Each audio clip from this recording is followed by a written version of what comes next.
Hello and welcome, and thank you for joining us today. Today is the fourth edition of Nova Biomedical's webinar series for Innovation in Cell Culture Analysis. My name is Matthew McRae. I'm the Product Line Manager for Biotechnology Products at Nova Biomedical, and I will be your host and co-presenter today. Alongside me later during the presentation, you will hear from Fred Schneider, who is the Director of Sales and Marketing for Flownamics. Today's webinar is entitled Advanced Cell Culture Automation with Nova Biomedical BioProfile FLEX2 and Flownamics Seg-Flow. As I mentioned, this is the fourth in our series of webinars this year. Our previous webinar presented back in October, we discussed the integration of the FLEX2 into the Amber platforms, which enables full automation of Amber 15 and Amber 250 microbioreactor systems.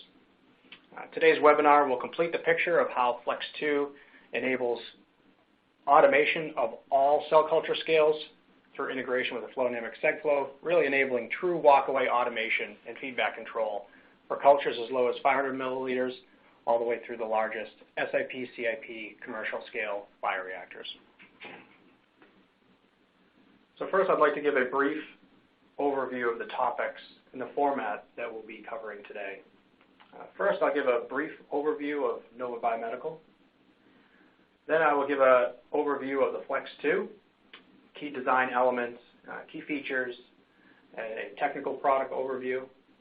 Again, we covered this in more detail earlier this year at a webinar, and that webinar is available for download and view at any time if you go to our website at www.novabiomedical.com.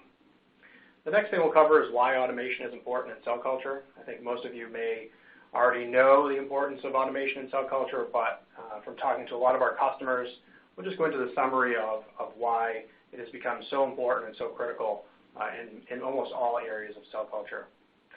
Then we'll be bringing Fred Schneider into the presentation. He'll give a Flownamics corporate overview.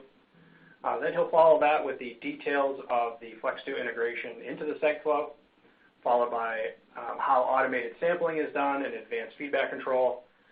And there should be about 20 minutes left over at the end of the presentation where we will try to cover as many questions as we possibly can.